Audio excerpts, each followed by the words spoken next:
kay Attorney Bukoy. Is that normal? Is that Nako. okay? Hindi po ba sila patatahimikin ng impeachment court? Attorney Bukoy, makinig ka! Attorney Bukoy! Sa ngayon, hindi pa siguro dahil hindi pa naman nagsisimula ang trial. Yan. Pag nagsimula na kasi ang trial, dapat lahat ng gusto nilang sabihin doon na mismo sa trial. Pili mo, pagtanggap lang ng order, pagtanggap ng pleading, pagtanggap ng answer, pagtanggap ng appearance, pati yun, papahirapan. So, hindi na ako magugulat, sa totoo lang. Pero magkikita-kita kami sa tamang panahon, kaugnay sa mga ganyang ginagawa nila sa panahong ito. Nako, yan na nga ho ba sinasabi natin. Para dito kay Attorney Princess Abante at dito kay Attorney Bukoy, makinig kayo, hindi na ho nakapagpigil itong si Senate President Chis Escudero dito sa video na to. Binanatan niya na ho yung mga bida-bidang abogado dyan sa House of Representatives. Pero bago yan mga kababayan, isang like at isang subscribe. Masaya na ho tayo dyan sa mga gusto sumali sa ating community. Alam nyo na ho gagawin mga kababayan. Aba, grabe. 894,000 subscriber na ho tayo. Konting ano na lang, konting push na lang, magna 900 na tayo. Ayun na nga. Rekta na ho tayo. Wala ho tayo maraming pag-uusapan dito sa video na to. Panoorin ho natin ang pagsalansan ni Senate President Chis Escudero doon sa mga bida-bidang abogado dyan sa House of Representatives. Heto mga kababayan, panoorin natin ang buong video. Noong February 5, na ito yung magaganap.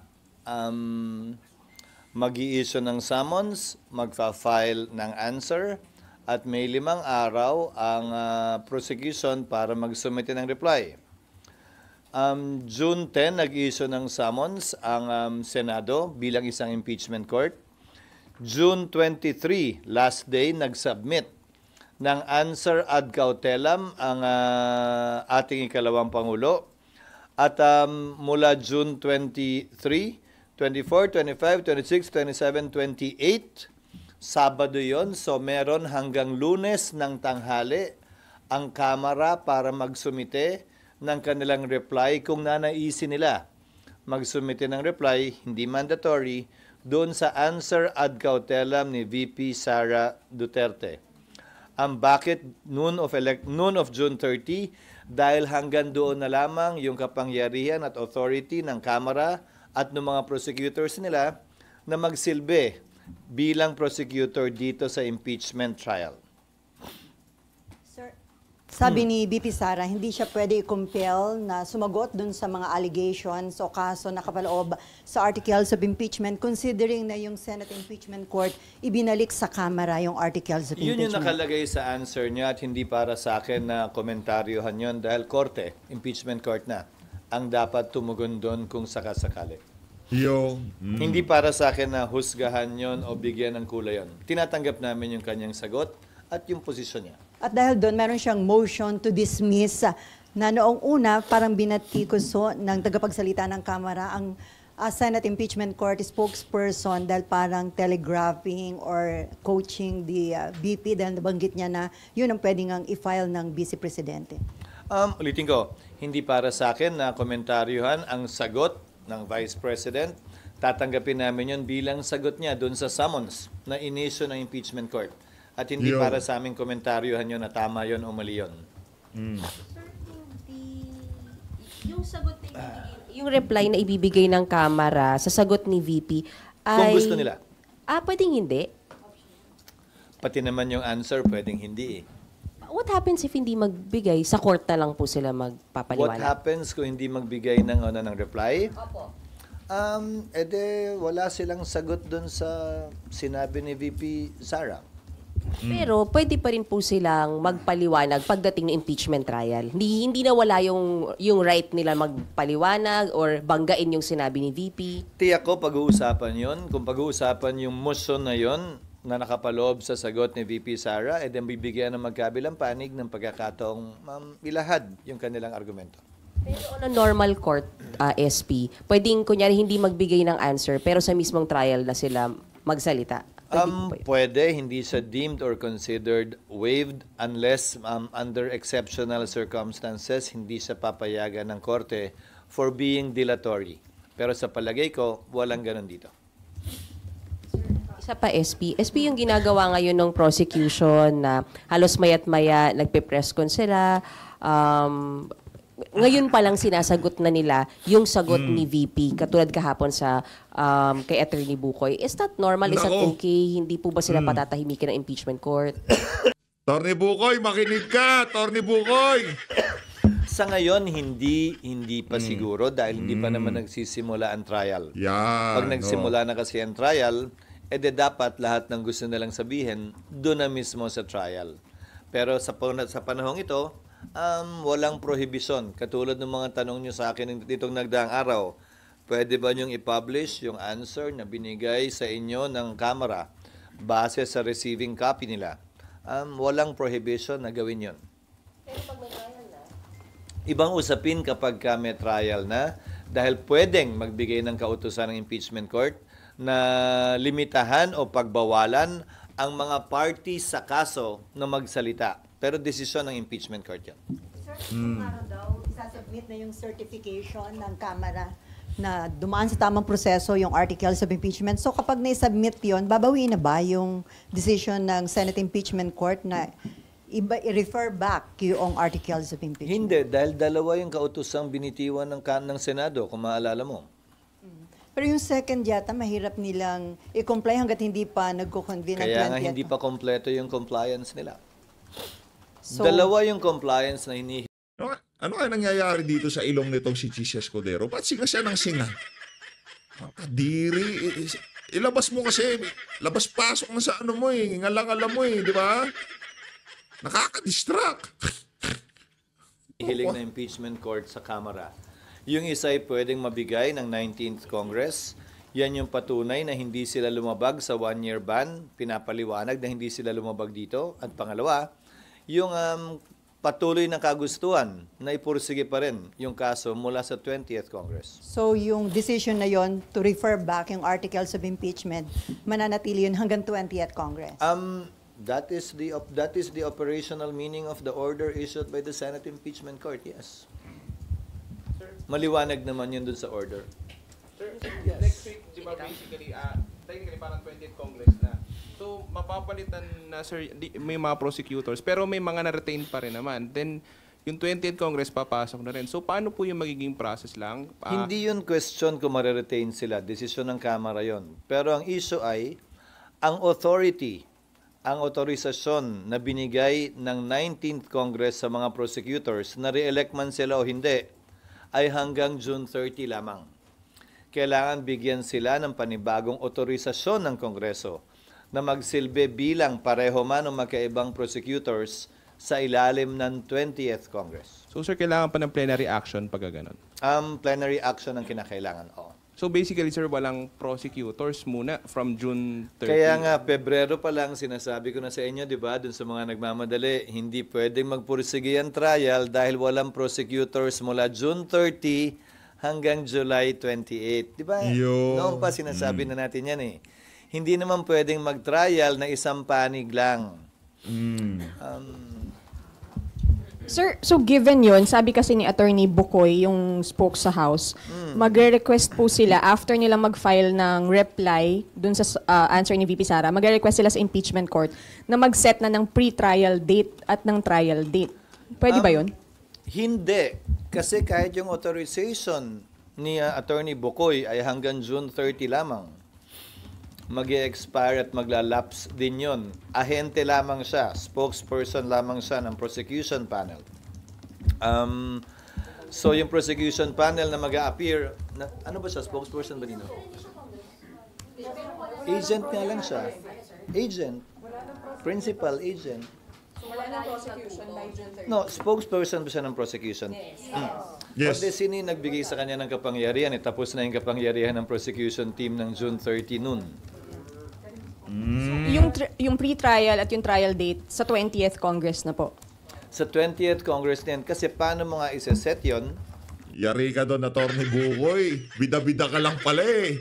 Wala ka na palang pwesto eh. Tapos na pala ang yung kasalukuyang prosecution panel noong 19th Congress. Pinito na pala yun. Wala na. Ngayon, ano pang ginagawa ni Attorney Bukoy dyan? Bida-bida. Oh. Hindi na ho siya yung spokesperson ng prosecution noong ano na yon, noong 19 Congress kasi tapos na. Ibig sabihin, prosecution na ho siya ngayon netong si Tamba. Bali ho dalawang spokesperson ngayon nitong si nitong si Tambaloslos, si Princess Abante at itong si Attorney Bukoy. Si Princess Abante nakapokus ho siya doon sa pagbira kay BP Sara, general na pagbira kay BP Sara. Ito naman nung si Attorney Bukoy, rektang pagbira ho siya, kaugnay sa impeachment dito kay BP Sara.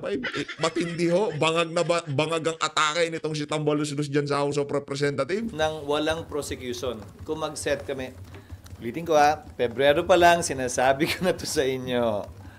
Paano ka magse-set ng pre-trial na kailangan may magkabilang panig? Hindi naman pwedeng abogado lang ni VP Sara mag-attend doon. One-sided naman yun. Hindi na pre-trial talaga ang tawag doon. Pero so dati may ginawa kang calendar, di ba? Hanggang October 9. Oo, pero ang bumulaga sa amin doon, base sa, kaya nga, working calendar yon, di ba? Ang bumulaga sa amin doon, yung authority nga, kasi iba kami, iba ang Senado ako hanggang 2028 pa. Pero yung prosecutors, yung congressmen, hanggang June 30 lamang. Sir, also sabi po niya ni Attorney Bukoy, yung ombudsman daw po, yung investigation nila hindi dapat magtuloy dahil matapos dapat daw po muna yung impeachment trial. Hindi Tama ba para sa akin na komentaryohan yon. Hayaan na natin ang ombudsman na sumagot sa kanya. At tila yata hiwalay yung away na yon sa iba pang away na gustong pasukan ni Attorney Bukoy. Silang dalawa na lamang, yun siguro. Nympha. Sir, ginagamit kasing defense, based dun sa answer ng Vice President, ginagamit nilang defense yung pag-return ng impeachment court dun sa articles of impeachment. Ano ba talaga ang ginawa ng impeachment court? Kasi ang claim nila is the articles of impeachment was returned, so there's no charges against her to speak of. There are no charges against Argumento yan ang isang panig. Subalit, I refer you back to the order itself. Pakibasa na lang po yung order dahil nakalagay naman doon, hindi ba? Return without dismissing nor terminating the case. Hindi ba nakalagay yun doon? So, ang sagot siguro, yung nasa order na lang, pagdedebatihan yan, kung may issue, pagbobotohan yan, kung sakasakali pagdating ng trial. But I cannot, even if I am the Senate President, bilang tagapangulo ng Senado, hindi ko pwedeng dagdagan o bawasan pa yung pinagbotohang order ng Senado. So yun lang ang masasabi kong sagot dun sa ganung posisyon. Basta sir, hindi nawala sa Senate yung charges, hindi nawalan ito ng jurisdiction nang dahil doon sa pag-return ng articles of impeachment sa Hindi ko House. yun ang nakalagay sa order. Hindi ko pwedeng dagdagan o bawasan yung ginawa o hindi ginawa ng impeachment court. Nakapaloob yun sa order mismo. Sir, yung compliance po na isasubmit supposedly ng House ngayon, who will decide if it's actually compliant dun sa hinihingi ng court? The impeachment court, when we resume, magre-resume yun kapag compliant na ang Kamara. So, sir, July 29, probably. July 29, thereafter. July 29 onwards.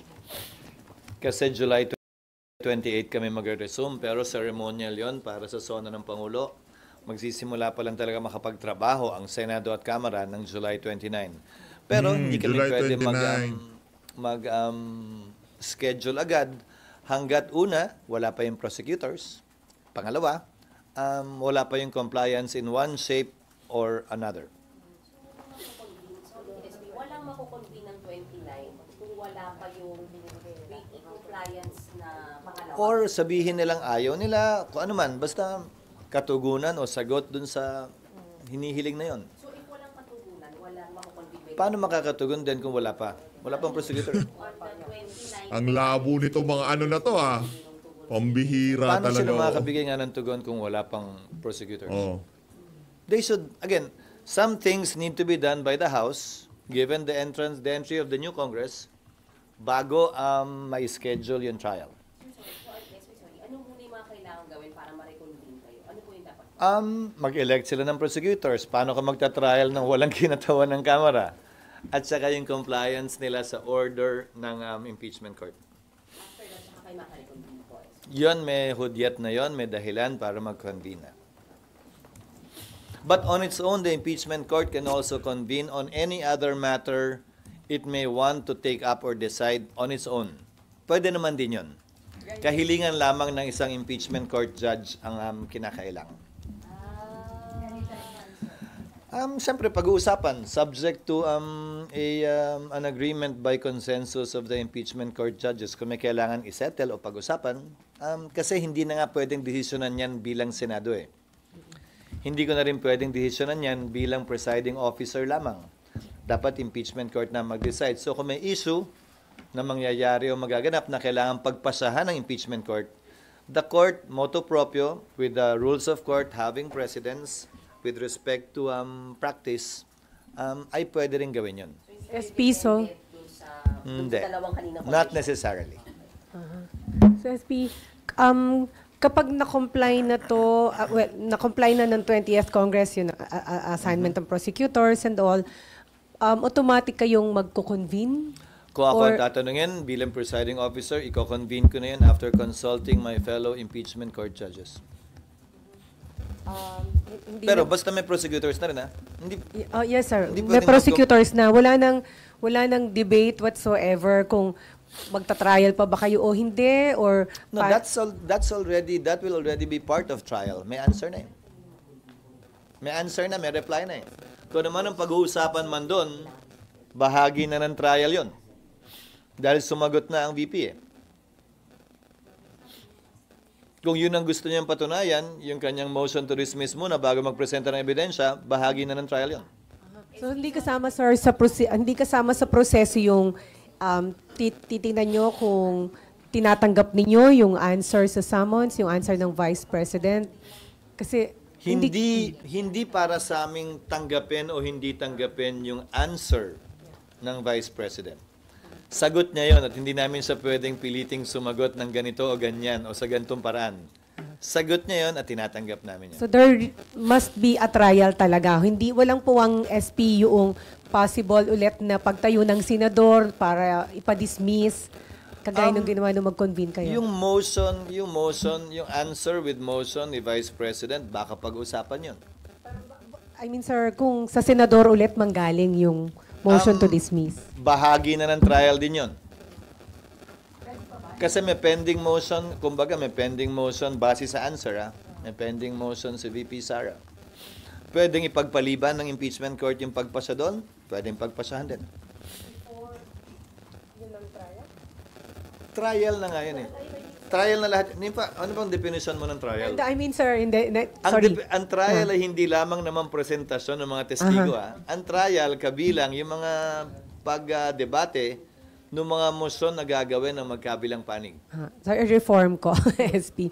So, ibig sabihin, pwedeng pagko-convene ninyo, pwede pa rin may tumayon para may motion to dismiss na senador, and then didesisyonan ninyo. Wala namang bawal ngang motion eh. Yun ang problema ko sa maraming nagsasabi ng kung ano-ano eh. Asan ba yung rule? Asa ba yung provision sa saligang batas o sa rules on impeachment na bawal ang ganito o ganyang klaseng motion? Hindi mo naman pwedeng pigilan eh. At dahil collegial body ang Senado bilang impeachment court, kapag may nag-motion at may nag-object, hindi ba, sa tagal nyo sa Senado, ano bang gagawin? E de, pagbobotohan. Sir, I'm sorry? Simple majority lang yun. Yes, always by simple majority. Ang hindi lamang required ng simple majority, 2/3 ang kailangan kapag pagbobotohan na to acquit or convict. but SP, yun pong answer po ni VP, pati po yung magiging answer ng PROSEC. Reply ng PROSEC. Yung reply ng PROSEC, mare-resolve or matatakel po ba siya ng impeachment court kapag ka-trial lang? Or paano po ba yung proseso? Hindi ko maintindihan yung tanong. Matatakel po yun during trial only. Pag nag-resume na yung court, that will not be tackled by the Senate sitting as a Senate. So, nawala.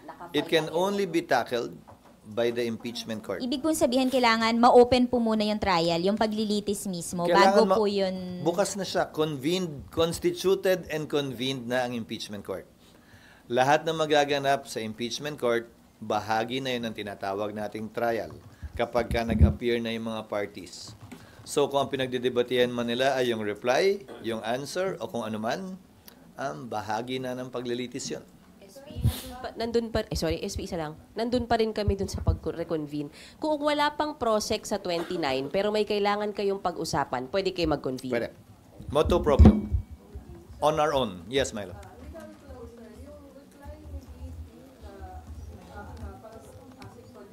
Walang reply si VP. Answer yung binigay ni VP. Answer ad cautelam. Hindi ko pa nababasa actually. Kayo lang yung nagtanong kanina na hindi ko pa nababasa yung answer dahil ng isang araw pa lamang yon. Kabibigay lang sa akin kanina mahigit 200 pages kasi kasama yung annex Babasahin ko pa lang mamaya. I'm sorry? Kaya hindi ko pa nababasa. Kung meron man, the impeachment court will decide on that when we convene. Again, whether to decide on it or to set it aside for a later date. Pero automatic siya, sir, na you have to discuss it since may ganong request for dismissal. O kailangan may mag-motion? Someone has to bring it up. Binring up naman na sa answer So, I presume her lawyers will do that. Hindi para sa akin, Milo, na pagsabihan yung lawyer ko nung gagawin nila o hindi. O kung kailan nila gagawin. Nasa kanila. Machichismis na naman siya. Parang tanong kayo ng tanong kay Reginald. Ngayon, binigay niya yung mga punto de vista niya. Binanatan niyo naman pabalik. Natuto na itong si Chis. Hindi niyo na ako mapipake.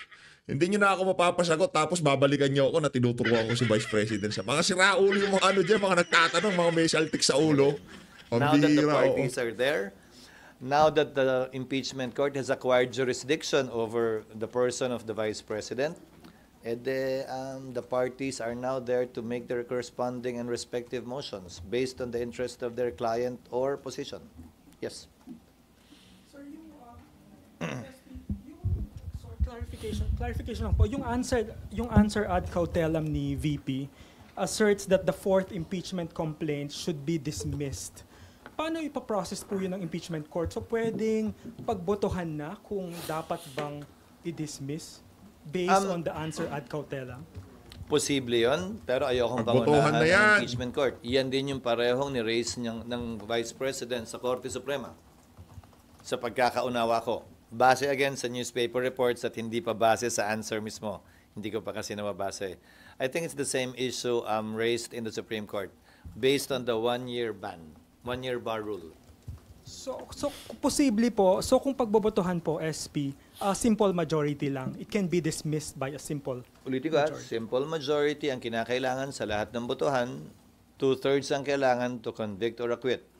But it begs the question, kung may simple majority ka to dismiss, for example, then imposible ka na maka 2/3.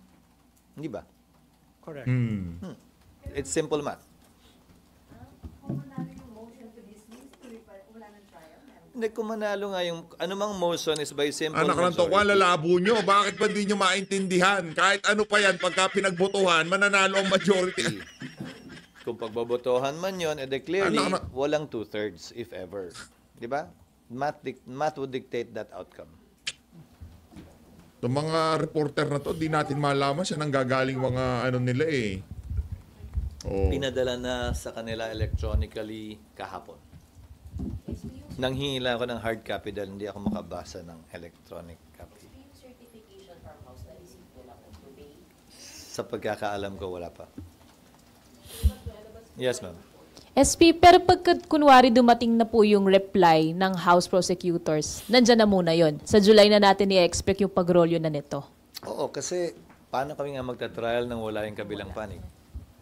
Alangan namang mag-attend lang yung mga abogado ni VP Sara. That would be clearly unfair. And I've been telling you this from day one, dahil nga late final na ng Kamara ito, aabutan at aabutan talaga ang June 30. I would have wanted to conduct pre-trial, but I was informed, as I said, na yung authority ng mga abogado on the prosecution side is only until June 30. We did not foresee that at that time. So right now, sir, wala namang issue or namang motion yung mga senator judge na dapat yung i-address at the impeachment court? Wala. Wala. Sir, at Pasifis, settled na ba yung question na tatawid na talaga doon sa 20th Congress, the way it looks. Nasettle ba yun? Sa pananaw at palagay ko, dahil nga, kung hindi man tumawid, kailangan mag-convene pa rin yung 20th Congress Impeachment Court para pagpasahan yan. Yung pa lang tumawid na eh. Pero doon pa lang. Hindi, di ba? Pero doon pa lang, sir, pwede ulit mapag-debatehan yun. Lahat naman pwede. Tandaan nyo, pakitaan nyo ko ng batas, ng rule na nagsasabing bawal itong motion na to. Wala namang bawal na motion eh. Wala namang bawal na kahilingan eh. Wala namang bawal pag-usapan eh. Wala pa ako nakitang rule na ganun. Na sa impeachment court bawal pag-usapan to Hindi mo pwedeng sabihin to. Hindi mo pwedeng sabihin yan. Wala namang ganun eh. Karapatan ni numan na hilingin base sa kanyang paniniwala, anumang nais niyang hilingin. Kapag yan ay gusto niyang pagbotohan dahil may nag-object, edi pagbobotohan. SP, nasa motion to dismiss pa rin ako. Kung may tumayo pong senator judge again, and then mag-motion to dismiss, di ba po kaya nyo pinag-usapan nyo nung last session nyo para sabi nyo, sir, ngayon pa lang maayos nyo na, hindi na to maulit pagdating ng trial. So kung meron ulit, sir, hindi pwedeng pagbawalan. Parehong ground ba o magkaiba? Kung parehas. Hindi, pinasubmit namin ang nandun naman kayo, di ba? Napanood nyo yung pag-develop ng motion. Hindi ba? Nagsimula sa motion to dismiss, napunta sa remand, napunta sa return without dismissing nor terminating. Hindi ba? Tapos sinabi, hiniling na mag-submit ng compliance na hindi sila lumabag dun sa 1-year ban. Dahil sabi, di ba, sa floor, kung naalala ko ni Senator Win, kailangan natin pakinggan yung Kamara dyan, mag-submit sila ng ebidensya na hindi sila lumabag. So, kailangan mapakinggan sila bago pagbotohan to. So, yun yung kinalabasan ng motion, hindi ba? Hiniling ang Kamara na ipaliwanag yun. So, kung ang tanong mo sa akin ay ano mangyayari, hindi ko alam. Depende kung merong kontento at hindi kontento dun sa compliance ng Kamara. So, pwede pa rin talagang i-discuss yung motion to dismiss, even if na-discuss nyo na siya. Remand yung pinag-uusapan na. Again, remand yung pinag-uusapan, hindi pinag-uusapan yung motion to dismiss. Hindi pinagbotohan yung motion to dismiss. So, yung premise mo, hindi pangalawang beses pag-uusapan yun kung sakasakali. Dahil pinagbitohan ay yung return or remand. Sure. SP, this early, SP, meron kasing mga, kaya nagkakaroon din kasi, sir, ng mga apprehension or mga agam-agam na hindi yung actual na trial, yung nakikita natin na paglilitis kagaya sa korte. Gigil na gigilan sila. Sorry. Yeah. Hindi ko trabaho. Pawiin yun. Nanggigigilan talaga sila dahil yung proseso, ulitin ko, gaya ng sinabi ko nung nagsimula tayo kanina, lahat ng sinabi ko naman nung Pebrero pa lang pag-file, nagawa lahat yon ng Senado, kaya lang kulang na talaga yung panahon. And then, so may nagsasabi din kasi like former Justice Carpio, sinasabi na niya na kung hindi magkakaroon ng trial, that would be grave abuse of discretion kung sakaling i-dismiss ng... Ang dami niyong pwedeng i-quote. Bakit hindi niyo kino-quote si former Associate Justice Adolfo Ascuna, di ba? Dapat yung mga ganun yung may quote nyo. Yan, dilawan pa sa dilaw yan eh. Antonio Carpio, nako. Walang matinong para lang masusugan yung mga kabobohan nila, yung mga tanong nila dito kay anak na to. Hindi para sa akin na patulan si Justice Carpio. Hindi ako sang-ayon sa sinasabi niya. If we're talking presidents, nasan siya ba't hindi siya nagreklamo nung dinismiss ng Senado yung impeachment complaint laban kay Mercy Gutierrez nang hindi kinoconvene ng impeachment court? There is that precedent done by the Senate. Hindi ko sinasabing tama yan, pero ginawa na yun ng Senado noon. Nasaan siya nung nagreklamo? Ba't hindi siya nagreklamo nun? Tulad ng kasing sigasig ng pagrereklamo niya ngayon. Baka sitting justice or judge pa siya at that time. Tanga-tanga naman ito nag-aano na to. Sige na nga! Paano pagka sinabi ko sa'yo, parang nag-aabogado ka naman kay Antonio Carpio? Nang yan naman tong... Lang siya, pati yung iba siguro. O bakit tila hindi nila maalala yun, papuntong yun? Dinismiss din ang impeachment court. Cheese, ako hindi kita kinakampihan, Cheese. Oohan mo na lang. Mga merong saltik sa utak yung mga nasa...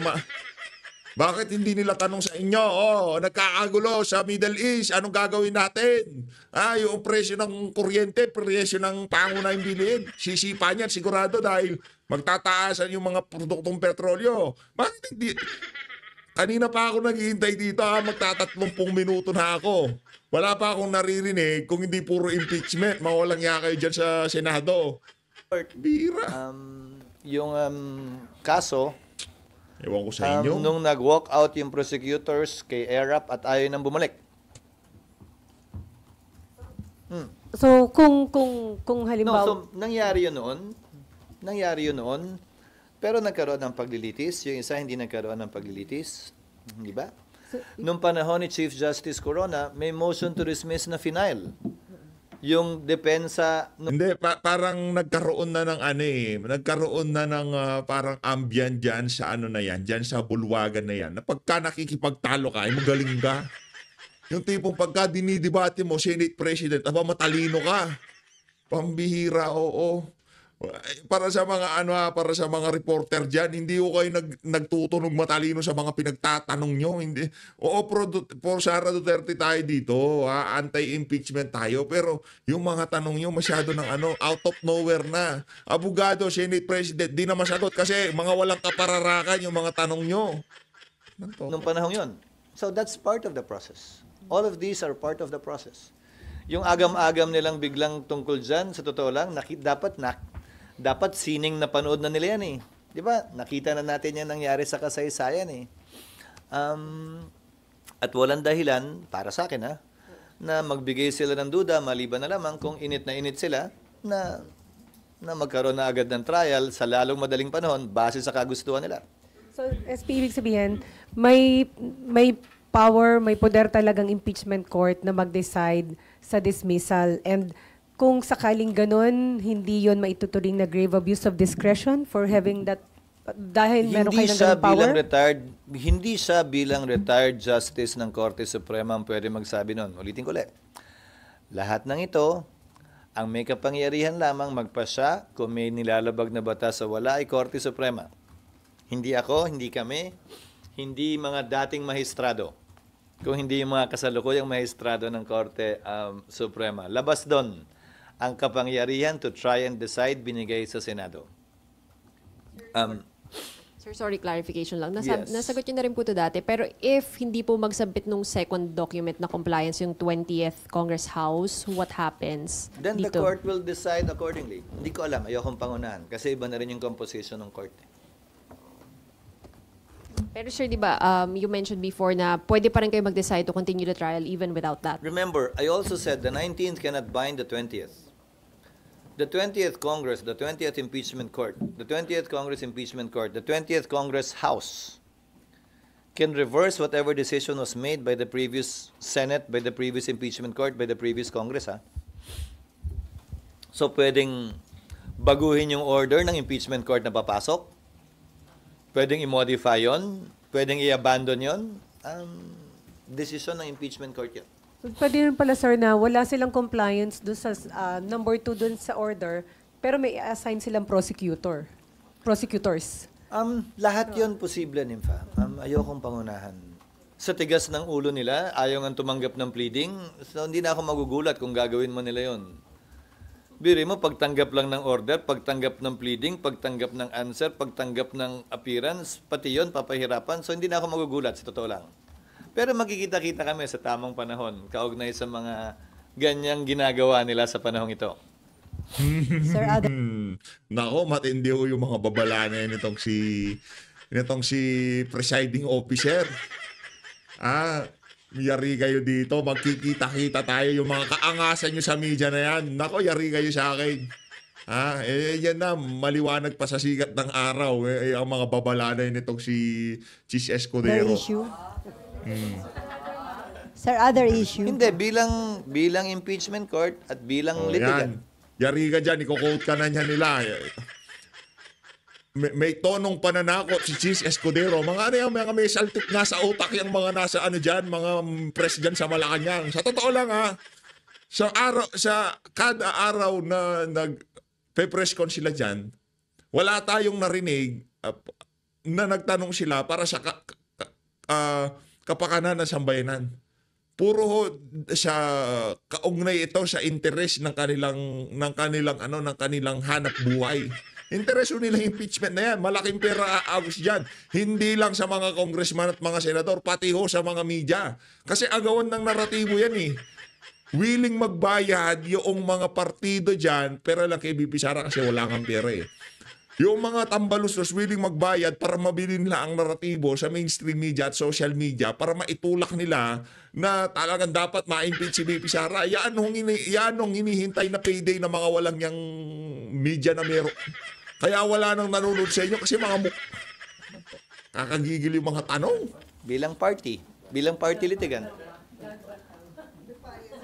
Hindi naman, pero hindi ko maintindihan sila yung gigil na gawin to tapos pagdating sa pagtanggap ng mga kopya para magpatuloy na, bakit pinapahirapan yung mga process servers?